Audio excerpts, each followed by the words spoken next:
afternoon, ladies and gentlemen. My name is Dr. Jon Belkowitz.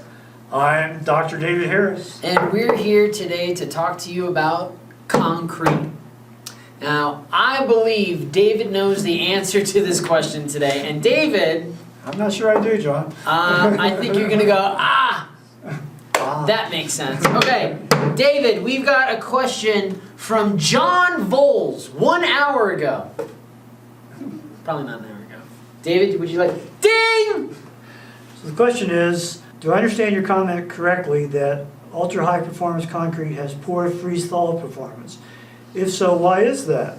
I would have thought that high compression strength in ultra-high performance concrete comes from a dense, well-packed structure. That type of structure would resist water ingress.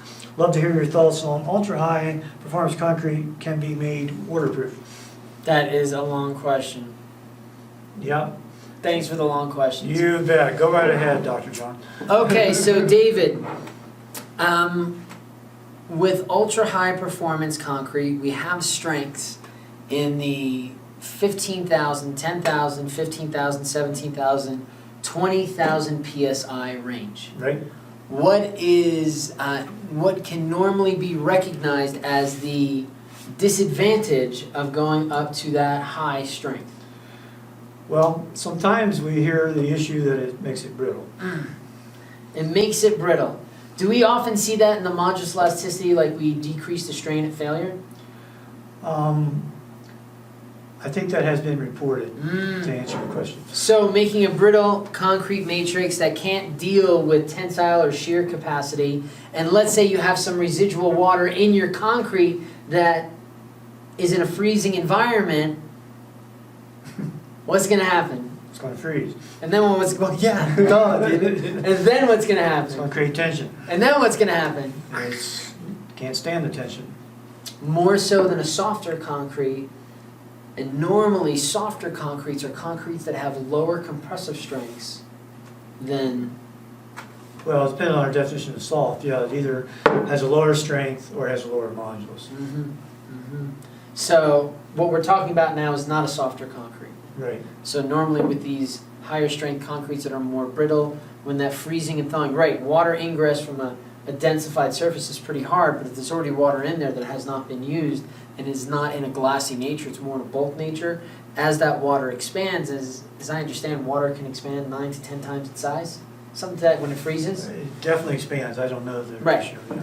It just sounds better though. I think 9 to 10 times is high, but... Yeah, it sounds good.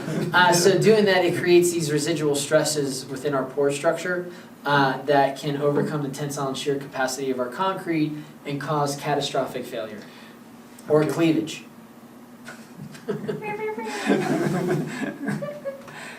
Well, it is. That's the type of failure. It's fast fracture.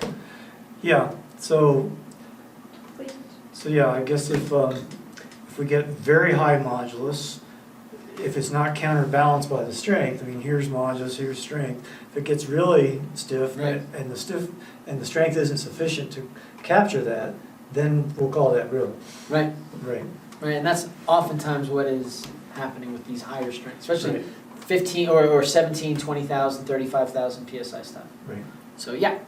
Okay, so there we are. There we are. That's the answer. Now, how do we overcome that? How do we overcome that? Well, air helps freeze-thaw. Air helps freeze-thaw, but then we get away from this densified network. It's a matter of creating a tougher matrix.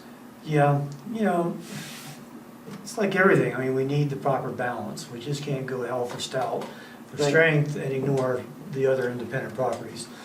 We can, but the expectation shouldn't be, now that we've ignored all of the other things, that we can go into extreme environments that have freezing and thawing. Right. Like the expectation should be, it shouldn't survive. Despite the fact I'm 20,000 PSI, if I'm bringing, let's say, some coping that was designed for California to Colorado, bad things are going to happen. Yeah. So other ways that you can do that, increasing the toughness, is fibers, steel fibers, carbon nanotubes, Sure. toughening agents. Sure, we can add a lot of things different from just the mix itself. And if you look at ACI 239, the Ultra High Performance Concrete Committee, they actually recommend adding fibers to deal with that brittleness, steel fibers. Yeah, and we use the word toughness. Toughness is the energy under the stress strain curve. Right, right. So if we can accept more strain, it generates more toughness. Toughness is pretty much what it says it is. It's the ability to be beat up and still survive. So, making a full circle here, did David know the answer to the question? Yes, he did. Sort of. Totally did. Thanks for joining us today. Let us know if you got any other concrete questions, concrete concerns. Don't forget to like and subscribe. Ding that bell for notifications. Go concrete! Beat asphalt!